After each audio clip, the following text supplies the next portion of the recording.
স্বপ্ন সবাই দেখেন, কিন্তু স্বপ্নকে কি সবাই জয় করতে পারে? স্বপ্ন জয় করতে হলে প্রচুর ধৈর্য, সাহস এবং প্রচুর শ্রমের প্রয়োজন। আমাদের সামনে স্টুডিওতে একজন স্বপ্নজয়ী মানুষ আছেন। তিনি আজকে আমাদের সাথে কথা বলবেন কিভাবে উনি ওনার স্বপ্নকে জয় করেছেন। আমাদের সামনে আছেন ডক্টর সবুর খান। স্যার, আপনার কাছে প্রথম প্রশ্ন হলো, আমরা জানতে চাই যে আপনি ছোট একটা ফুল থেকে কিভাবে বাগানে পরিণত করলেন? এটা আসলে খুব সহজ উত্তর। কারণ হচ্ছে যে আপনি যদি একটা ফুলের গাছকে চিন্তা করেন তাহলে প্রথম কিন্তু একটা বীজ বপন করতে হবে, এবং একটা বীজ বপন করলেই কিন্তু গাছটা প্রস্ফুটিত হবে এবং সেই গাছ থেকে কিন্তু ফলগুলো আসবে। তো সুতরাং প্রত্যেকটি প্রতিষ্ঠানই কিন্তু আমি মনে করি প্রত্যেকটা ব্যক্তি বা প্রত্যেকটা প্রতিষ্ঠানের সাকসেসের পিছনেই কিন্তু সবচেয়ে বড় হচ্ছে বীজটাকে রোপণ করতে হবে।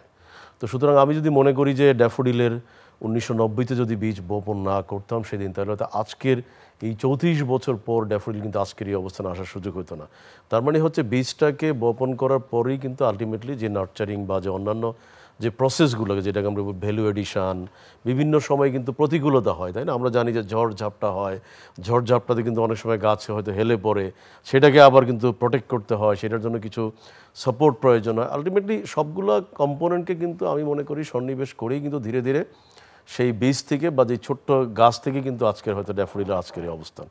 এবং আমি মনে করি যে এর পিছনে কিন্তু একটা গাছকেই আমি উদাহরণ হিসেবে তুলে ধরলাম এই কারণেই, যাতে খুব সহজেই এটা অনুমান করা যায় যে একটা গাছকে প্রপার ওয়েতে শেপ আপ করতে কিন্তু যতগুলো ব্যারিয়ার, আমার মনে হয় একজন উদ্যোক্তা হিসাবে যাত্রা শুরু করে তার সবগুলোই কিন্তু আমাদেরকে মোকাবেলা করতে হচ্ছে, এবং করার কারণেই হয়তো আজকে প্রতিষ্ঠান এই অবস্থানে এসে দাঁড়িয়ে আসছে। 1990 সালে প্রথম আপনি শুরু করেছেন। শুরু করা থেকে আজ পর্যন্ত আপনার জার্নিটা আমরা একটু শুনতে চাচ্ছি। আমি একটু আগেই যেটা বললাম যে একটা বীজ বপন করা, তার মানে একটা কোম্পানি শুরু হওয়া, তাই না? একটা কোম্পানি শুরু হওয়ার পর যেমন হয়তো প্রতি মুহূর্তে কিন্তু ড্রিম কিন্তু পরিবর্তন হয়। একটা সময় যখন আমরা ছোট ছিলাম তখন আমাদের পরিকল্পনা ছিল একরকম, যখন আমরা কলেজে আসছি তখন আমাদের পরিকল্পনা ছিল একরকম, বিশ্ববিদ্যালয়ে আসার পরে পরিকল্পনা একরকম, আবার যখন আমি ব্যবসা শুরু করলাম তখন কিন্তু ডেফিনেটলি আমার প্রথম টার্গেটটা ছিল টিকে থাকা। পরবর্তীতে টিকে থাকার পর কিন্তু ধীরে ধীরে কিন্তু আমি চেষ্টা করেছি ব্যবসাটা কীভাবে প্রসারিত করা যায়। একটা সময় কিন্তু আমার টার্গেট ছিল আমি নিজেকে বেঁচে রাখা, আমি কীভাবে বাঁচতে পারি, আমি কীভাবে ফ্যামিলিকে টিকিয়ে রাখতে পারবো। যখন আমি বা আমার ফ্যামিলি বা আমার চারপাশকে আমি সংহত করতে পেরেছি তখন মনে হচ্ছে আমি কি সমাজের জন্য কিছু করতে পারি কিনা, বা আমার দ্বারা কিছু লোকের কর্মসংস্থানের বন্দোবস্ত হয় কিনা। যখন আমি কর্মসংস্থানের বন্দোবস্ত করতে সক্ষম হই তখন মনে হচ্ছে আচ্ছা আমি এই কোম্পানিটাকে আরও প্রসারিত করতে পারি কিনা। কারণ ড্যাফোডিল কম্পিউটার্স 1990-তে যাত্রা শুরু করে যদি আমি প্রক্রিয়াগুলো বলি, একটার পর একটা প্রক্রিয়াতে এসে একটা সময় কিন্তু আমি রিয়েলাইজ করলাম যে আমার দ্বারা আরও কিছু প্রতিষ্ঠান ডেভেলপ করা সম্ভব। এবং এখানে কিন্তু প্রথম যেই কাজ করেছে পিছনে সেটা হলো কিছু লোককে কর্মসংস্থান করা যায়, একইভাবে আমার নিজের ড্রিমগুলোও কিন্তু বাস্তবায়ন করা যায়। তো সেই কারণে আমি বলবো যে চলার পথে এই 34 বছরে কিন্তু ধীরে ধীরে অনেকগুলো প্রতিষ্ঠান ডেভেলপ করেছে, এবং তার ভিতরে যে সবগুলো প্রতিষ্ঠান 100% সাকসেসফুল হয়েছে সেটা কিন্তু না। কারণ মানুষ কিন্তু সাকসেসটাকে দেখে, মানুষ কিন্তু ফেলিউরটাকে দেখে না। এই অনেকগুলো প্রতিষ্ঠানের ভিতরে কিছু কিছু প্রতিষ্ঠান কিন্তু আমি ফেলও করেছি, কিন্তু ডেফিনেটলি ট্রু যে আমার ফেইল এবং সাকসেস দুইটার মধ্যে আমি কম্বাইনেশন করি তাহলে সাকসেসের পরিমাণটা বেশি বলেই হয়তো আজকের এই অবস্থানে দাঁড়িয়ে থাকা সম্ভব হচ্ছে। এবং একইভাবে প্রতিষ্ঠানগুলো সাস্টেনেবল মডেলে আমি মনে করি তারা আস্তে আস্তে ধীরে সামনে এগিয়ে যাচ্ছে, যেটা এখন আমাদের পরিকল্পনা হলো বাংলাদেশের বাইরে আমরা গ্লোবাল মার্কেটে কীভাবে নিয়ে যেতে পারি। সবার চলার পথেই কিছু না কিছু বাধা থাকে। তো স্যার, আপনার এই জার্নিতে আপনার কি কোনো বাধা ছিল? না, আপনি যদি একটা নদীর দিকে তাকান, নদী কিন্তু এঁকে বেঁকে চলে, তাই না? তো নদী এবং আমরা যেটা খরস্রোত যেটাকে আমরা বলি, একটা ঝর্ণা থেকে যখন পানিটা আসে তখন কিন্তু একটা গতি চেঞ্জ করে। তো গতিটা কখন চেঞ্জ করে? যখন সে একটা আঘাতপ্রাপ্ত হয়, যখন সেটা ব্লক তৈরি হয় তখন কিন্তু সে গতিপথটা চেঞ্জ করে আরেকটা পথে পরিচালিত হয়। ঠিক একইভাবে একজন ব্যবসায়ী হিসাবে আমি মনে করি যে আমি যখন ব্যবসা শুরু করেছি তখন কিন্তু অনেকগুলো বাধা আমি বিভিন্ন সময় পেয়েছি।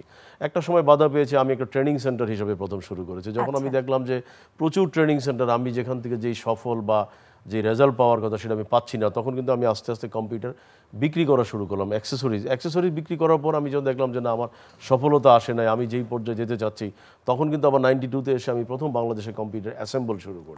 আবার অ্যাসেম্বল করার পরে একটা সময় যখন দেখলাম যে না, লট অফ পিপল অ্যাসেম্বল শুরু করে দিয়েছে, আমি এখানে কম্পিটিশনে খুব ভালো করতে পারছি না, বরং আমার থেকে অন্যরা ভালো করছে, তখন কিন্তু আমি আবার ট্র্যাক চেঞ্জ করলাম, ট্র্যাক চেঞ্জ করে আমি একটা কলা বাগানে একটা বিশাল সুপার স্টোর করলাম 95-এ। আচ্ছা। সেখানে সাকসেসের পরে আবার 98-এ এসে যখন কম্পিউটার মার্কেট তৈরি হলো, তখন আমার কাছে মনে হলো যে না, ওইটার আলটিমেটলি আমার কম্পিউটার অনেক দাঁড়িয়ে যাওয়ার কারণে আমি সেখানে আবার ট্রাক চেঞ্জ করলাম, সফটওয়্যার আসলাম, ট্রেনিং সেন্টার এডুকেশনের দিকে নজর দিলাম, ইউনিভার্সিটি স্থাপন করলাম, একে একে অনেকগুলো প্রতিষ্ঠান 50+ অর্গানাইজেশন আমি সেট আপ করলাম।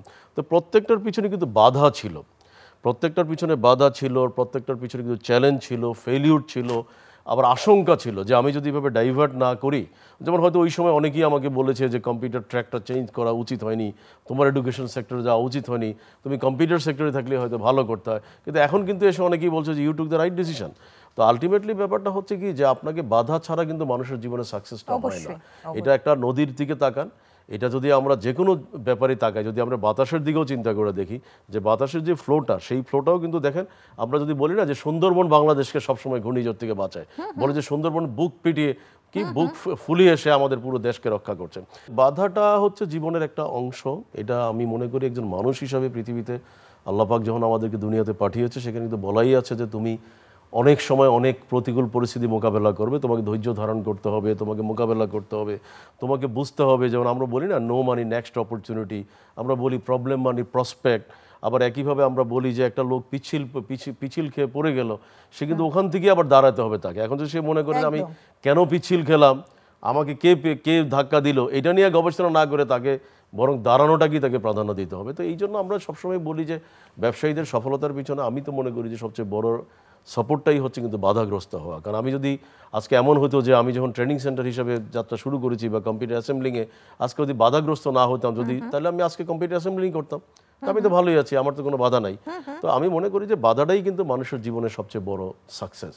আপনি আপনার স্বপ্নটাকে অনেক দূর নিয়ে যেতে চাচ্ছেন, তো আপনি হয়তো দেশের বাইরেও আপনি কিছু করতে চাচ্ছেন। আপনার স্বপ্নটা কি? দেশের বাইরে কি করতে চাচ্ছেন? বলে আমি প্রথম থেকেই চেষ্টা করেছি দেশের বাইরে অনেক কিছু করার জন্য। আমার মনে হয় আমি যখন প্রথম থেকে 92-তেই কিন্তু আমি যখন ব্যবসা শুরু করি, তখন আমি সিঙ্গাপুরে একটা ছোট অফিস করেছিলাম। আচ্ছা একটা সময় আমি কিন্তু চায়নায় 2002 সালে সেনজেনে আমি একটা অফিস নিয়েছিলাম। আচ্ছা এভাবে আমি কিন্তু অনেক অপারেশন করার চেষ্টা করেছি। একটা সময় যখন 2002 সালে আমি বাংলাদেশ কম্পিউটার সমিতির সভাপতি ছিলাম, তখন কিন্তু বাংলাদেশ আইসিটি ইন্ডাস্ট্রি সহ আমরা কিন্তু কমার্স মিনিস্ট্রির সাথে জয়েন্টলি সিলিকন ভ্যালিতে আমরা একটা অফিস করেছিলাম 10টি কোম্পানি মিলে। তো আলটিমেটলি আমরা সাকসেস হইনি, বাইরে আমরা গ্লোবাল মার্কেটে সাকসেস হইনি। না হওয়ার পিছনে একটা মূল কারণটা আমি যেটা মনে করি যে এখানে আমাদের বেস্ট মডেল আমরা এখনও তৈরি করতে পারি নাই। কারণ আমরা যদি এখানে বেস্ট মডেল তৈরি করতে না পারি, তাহলে আলটিমেটলি বাইরে গিয়েও কিন্তু আমরা খুব একটা সাকসেসফুল হব না। তো যেই কারণে আমার কাছে মনে হচ্ছে যে এখন আমার একটা বড় টার্গেটই হচ্ছে যে ডেফিনেটলি আমার বর্তমান যে বিজনেসগুলো আছে সেটাতে আমি একটা রোল মডেল হিসাবে উপস্থাপন করতে পারি। আমি 2017 ডিসেম্বর থেকে চেষ্টা করেছি আমাকে ছাড়া প্রতিষ্ঠানগুলোতে রান করে। বাট আমি বলবো যে অনেক ক্ষেত্রে আমি সাকসেসফুল হয়েছি, বাট অনেক ক্ষেত্রে সাকসেসফুল হইনি। এই কারণেই বলবো যে আমি তো একটা মডেল তৈরি করতে পারি, বাট অলমোস্ট কাছাকাছি আমি পৌঁছেছি। যে আমি 2017 সাল থেকে ধারাবাহিকভাবে চেষ্টা করছি যে আমাকে যাতে সবাই ভুলে যায়, যাতে আমি ছাড়া প্রতিষ্ঠানগুলো চলি। কারণ এটা আপনি একটু আগেই বলেছেন যে আল্লাহ পাক কিন্তু পৃথিবীতে মানুষকে পাঠিয়েছে একটা নির্দিষ্ট সময়ের জন্য। আমি চাইলেও তার অতিক্রম করতে পারবো না। আল্লাহ নিজেই বলেছে তুমি চাইলেও কিন্তু ব্যাক করে আসতে পারবো না। সো এটা আমারও একটা ভীষণ হচ্ছে যে আমি কতদিন বেঁচে থাকবো আমি জানি না। আমি হয়তো আজকে আছি, কালকে নাও থাকতে পারি। তো একজন হিউম্যান হিসাবে, একজন মুসলমান হিসাবে আমি মনে করি আমার নৈতিক দায়িত্ব হচ্ছে ব্যবসার একটা রোল মডেল তৈরি করা, যাতে যে মডেলটা উইদাউট মি এটা সাস্টেনেবল হয়। এবং সেই সাস্টেনেবল মডেলটা যদি আমি এখানে প্রতিষ্ঠা করতে পারি, দেন আমি ওটা রোল মডেল বা ওই মডেলটা কিন্তু নিয়ে আমি বাইরে যেতে পারি। যেটা আমরা ইতিমধ্যে চেষ্টা করছি যে আমাদের প্রতিষ্ঠানগুলোকে আমরা একটা মডেল, যেই প্রতিষ্ঠানগুলো ইতিমধ্যে মডেল হিসেবে দাঁড়িয়ে গেছে, সেখানে আমি মনে করি বাংলাদেশি ব্যবসায়ীদের এখন সুযোগ, তারা কিন্তু দেশের বাইরে যাওয়া উচিত। কারণ বাইরে থেকে যদি আমরা ব্যবসায়ীরা না যাই, আমাদের যে শ্রমিকরা বাইরে যাচ্ছে তারা কিন্তু অনেক পরিশ্রম করে যারা যে অর্থ উপার্জন করে, সে অর্থ উপার্জন করে সে তার ফ্যামিলিকে প্রতিদিন দিচ্ছে এবং ফ্যামিলি সেই পয়সাটা নিয়ে কিন্তু বেঁচে থাকছে। সে যখন রিটায়ারমেন্টে আসে তখন কিন্তু এসে সে কিছুই পায় না, তার জীবনটা কিন্তু দুর্বিষহ হয়ে যায়।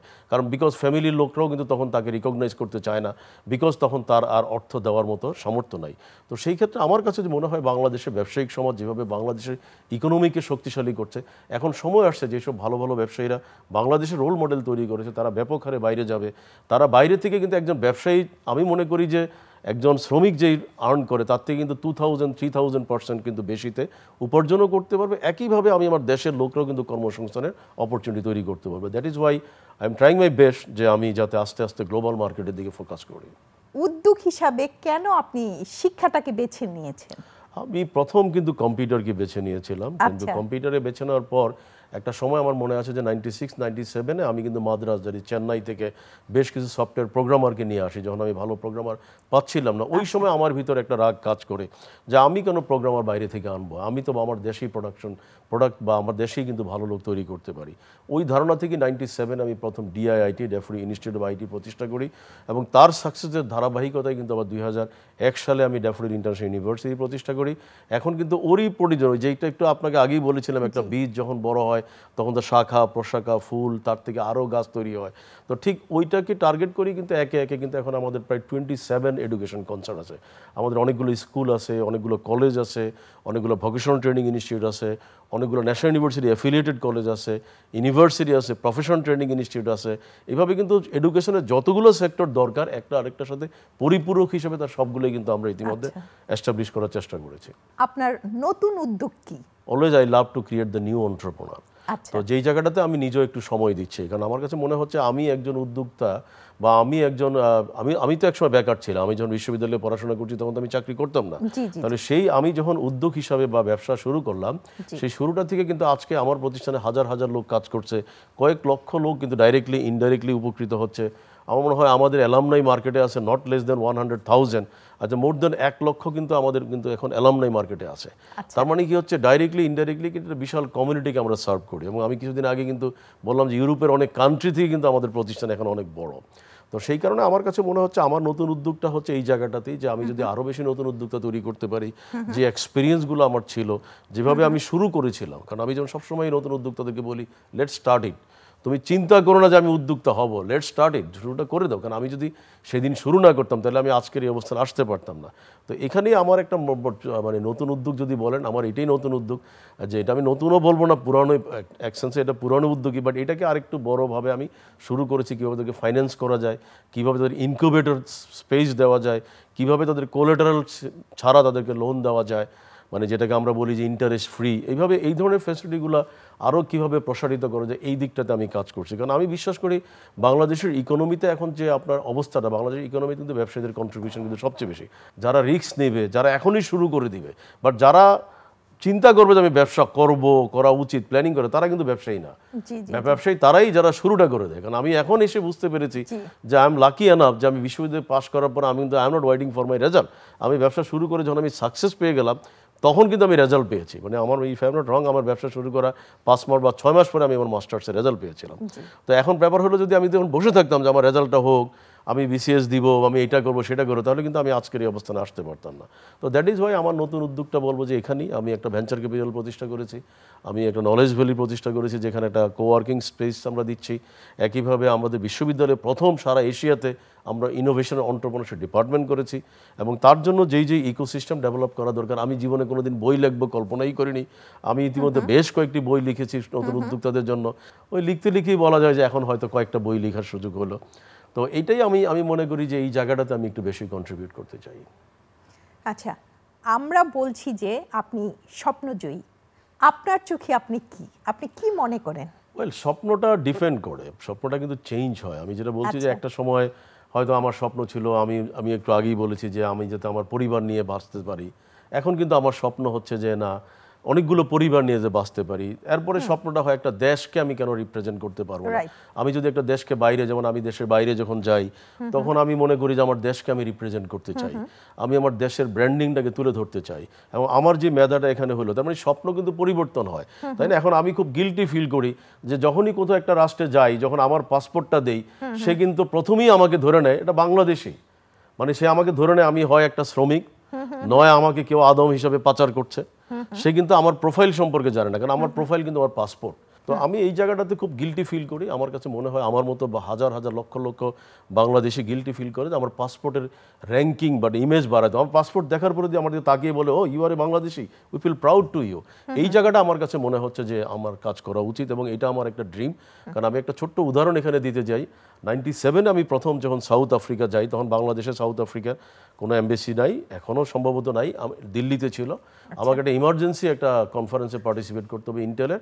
আমি যখন ওখানে ভিসার জন্য গেলাম, আমি কিন্তু জানতাম না যে এটার জন্য আমাকে 7 দিন অপেক্ষা করতে হবে। তো আমি পাসপোর্ট সাবমিট করার পর ও আমাকে বললো যে you need to wait 7 days। আমি বলছি, look, my program is after 2 days. So how can you tell me that I have to wait to the 7 days? তো বলে it's our procedure. সে আমাকে একটু রাগ করে বলো, are you VVIP? আমি বলছি, what do you mean by VVIP? বলে তুমি VVIP means তোমাকে ইন্টারনেটে সার্চ করলে তোমাকে পাওয়া যাবে, you are a great man. আমি ওকে write it down to the Google search, তখন গুগল সার্চ ছিল না, তখন ছিল ইয়াহু। আমি বলছি, go to the Yahoo, search my name, see who I am, are you sure? আমি বলছি, অফকোর্স। তো সে খুব কৌতূহল হয়ে তখন সে কিন্তু ইয়াহুতে গেল, গিয়ে বললো সবুর খান, oh you are a very great man, you have lot of organization. In that time I was the joint secretary Bangladesh computer সমিতি। তো বলো, you are also the joint secretary Bangladesh computer association. আমি কি ইয়েস। তো সে আমাকে ইনস্ট্যান্টলি ভিসাটা দিয়ে দিল। আচ্ছা। আর আমি সো অ্যামেজ, আমাকে বললো, জেন্টলম্যান বসো, yes you are the right person. So you are going to the, because the program ছিল আবার ইন্টেলের, you know that Intel is one of the giant program. তো এটা আমার কাছে খুব পছন্দ হলো। সেটা আমি মাঝে মধ্যে মনে করি যে আমি এখন অনেক দেশে গেলে ডেফিনেটলি আমার কিন্তু সে আমাকে ট্রিট করে আমি বাংলাদেশি। সে খুঁটিয়ে খুঁটিয়ে দেখে আমি থাকবো কিনা, অনেক সময় বলে যে তোমার কি রিটার্ন টিকিট আছে কিনা, তাই না? তো যখন আমি হয়তো ভিসা কিছুদিন আগেও কোনো একটা কান্ট্রিতে আমি ইউরোপে জিজ্ঞেস করলাম হোয়াটস রং, তখন সে বললো, gentleman, it's not your problem, because your passport lot of people is already illegally use it, so don't take it negatively. তো এটা আমাকে খারাপ লাগে যে এই জায়গাটাতে আমাদেরকে ওভারকাম করতে হবে, কারণ এটা আমাদের প্রত্যেকটা, কারণ আমাদের দেশের লোকজন কিন্তু এখন দেখেন তারা খুব গিল্টি ফিল করে যে আমার এই পাসপোর্টটা দেখলেই কিন্তু আলটিমেটলি আমাকে ধরে নেবে যে আমি একজন আদম। তো এই জায়গাটাতে আমাদের মনে হয়, আমি যেমন একইভাবে আমি যদি আরেকটা কথা উদাহরণ দিই, I hope you will be clear, যে মালয়েশিয়াতে আমি হয়তো এয়ারপোর্ট থেকে আমি একটা ট্যাক্সিতে উঠলাম, আমি হোটেলে যাওয়ার পথে আমাকে ট্যাক্সি ড্রাইভার জিজ্ঞাসা করতে, what are you are doing? তো আমি বলছি, আই এম ডুইং বিজনেস। সে কিন্তু আমাকে বলতেছে, কোথায় কাজ করো? আমি বলছি, আই এম ডুইং বিজনেস। সে আবারও বলতেছে, তুমি কি লেবার ভিসায় আসছো? তো এই যে একটা মানে নেগেটিভ একটা ইন্টেনশন, মানে আমার খুব খারাপ লাগলো যে একটা taxi driver, he also treated myself যে আই এম এ লেবার। কারণ কারণটা কি? কারণটা হচ্ছে আমি কাউকে ছোট করে বলতে চাই না। I must respect to the people যাদের হার্ড অ্যান্ড সোল মানি দিয়ে আমরা বাংলাদেশের ইকোনমিটাকে সাস্টেন করে রয়েছে। আজকে বাংলাদেশের ইকোনমিতে আমি মনে করি তারা বাংলাদেশের মুক্তিযোদ্ধারা যেমনি একসময় স্বাধীন করে দেশকে টিকিয়ে রাখছে, এখন কিন্তু বাংলাদেশকে মুক্তিযুদ্ধ করছে কিন্তু এখন তারা।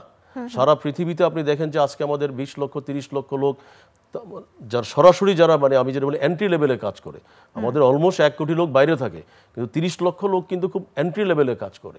তো আমার কাছে তো মনে হয় তারাই দেশটাকে টিকিয়ে রাখছে, তাই না? তো এটা ট্রু যে, বাট অ্যাগেইন আবার তাদেরকে যদি ব্র্যান্ড ইমেজটা বাড়াইতে পারি, আমার ধারণা তাদেরকে একসময় কিন্তু ভালো ভালো জবে নিয়ে যাবে।